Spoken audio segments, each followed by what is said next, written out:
Mga idol at kabayan, breaking news! Grupo na suportado ng Iran inatake ang base militar ng Amerika sa Iraq. Kinumpirma ng Pentagon nang nasabing pag-atake ay kanilang na-intercept at walang nasawi sa mga tropa ng Amerikano. Kita sa isang video ang pag-activate ng CRAM para pabagsakin ang mga nasabing banta. Also, the same morning in Iraq, early warning systems indicated a possible threat approaching the airbase at Al-Assad and base personnel sheltered in place as a protective measure.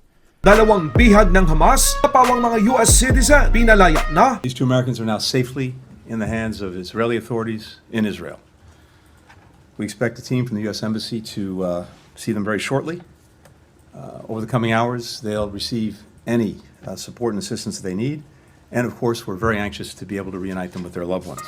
Matapos masayang panoorin ng mga lider ng Hamas ang ginagawang paglusob ng kanilang grupo sa Israel noong ika-7 ng Oktubre. Ngayon, ang Hamas ay nauubusan ng lakas. Gusto nang makipagnegosasyon sa Israel at Amerika. Papalayain ng Hamas ang mga bihag nito sa kondisyong itigil ng Israel ang airstrike at pagiging agresibo nito sa Hamas. We are ready to release them, but we want from Israeli troops to stop their aggression. Ito ang mga impormasyong ating pag-uusapan sa vlog episode na ito. I-like ang video, mag-subscribe, mabilis lang ito, promise!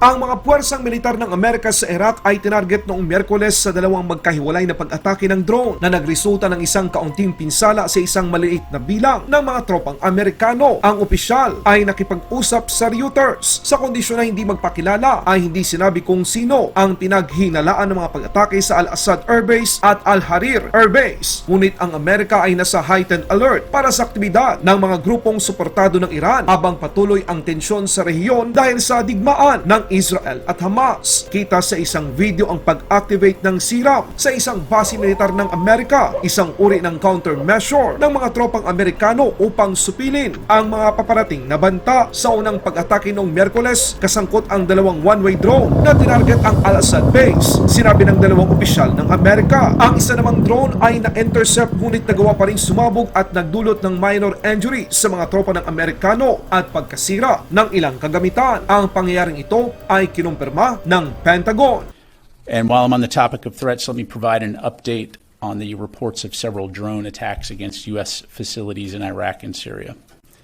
Early yesterday morning, Syria time, October 18th, the Umatake garrison in Syria was targeted by 2 drones. U.S. and coalition forces engaged one drone, destroying it, while the other drone impacted the base, resulting in minor injuries to coalition forces. Also, the same morning in Iraq, early warning systems indicated a possible threat approaching the airbase at Al-Assad and base personnel sheltered in place as a protective measure. Masayang pinanood ng lider ng Hamas ang pagsalakay ng kanilang grupo sa Israel noong ika-7 ng Oktubre. Ngayon, hindi makakailang mga kabayan. Naramdam ng mga Hamas ang lakas ng puwersang ibinubuhos ng Israel sa kanila para tuluyan silang humina at mawala sa mundong ito. Ang videong inyong makikita ay isang patunay na handang pakawalan ng Hamas ang mga sibilyang bihag nito pero sa isang kondisyon na itigil ng Israel ang kanilang ginagawang pag-airstrike o pag-atake sa Hamas. Ayon sa panayam ng Al Jazeera sa isang miyembro ng Hamas na handa silang makipagnegosasyon para palayain ang mga bihag nito. We are waiting to make an exchange deal through mediators about the other prisoners who are they with Hamas people.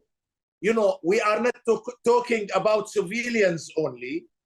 We have military elements and settler elements among these detainees, and we have some civilians.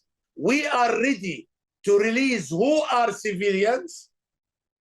We are ready to release them, but we want from Israeli troops to stop their aggression.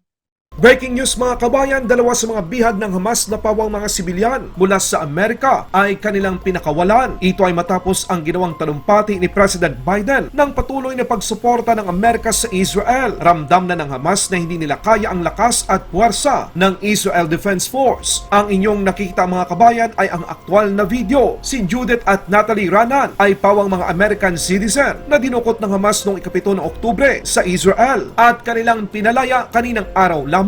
Ang mag-ina ay inilipat sa Israeli border sa pakikipagtulungan ng Red Cross. Sila ngayon ay papunta sa isang base militar sa Israel kung saan ang kanilang mga pamilya ay naghihintay sa kanila. Ang development na ito ay kinumpirma ng Amerika. Panoorin natin ang naging pahayag ni US State Secretary Antony Blinken. Good afternoon, everyone. About an hour ago, 2 American citizens held by Hamas since October 7th were released. These 2 Americans are now safely in the hands of Israeli authorities in Israel. We expect a team from the U.S. Embassy to see them very shortly. Over the coming hours, they'll receive any support and assistance that they need. And of course, we're very anxious to be able to reunite them with their loved ones. We welcome their release. We share in the relief that their families, friends, and loved ones are feeling. But there are still 10 additional Americans who remain unaccounted for in this conflict. We know that some of them are being held hostage by Hamas, along with an estimated 200 other hostages held in Gaza. They include men, women, young boys, young girls, elderly people from many nations. Every single one of them should be released. Since the earliest hours of this crisis, the President has made clear that he will do everything possible to secure the release of every hostage. During my own recent travel to the region, I emphasized the urgency and importance of this to the United States and pressed our partners to do everything they can to help us secure the release. Since that time, we've continued to work relentlessly with partners to do just that. I can't speak publicly about the details of these efforts. I know you understand that.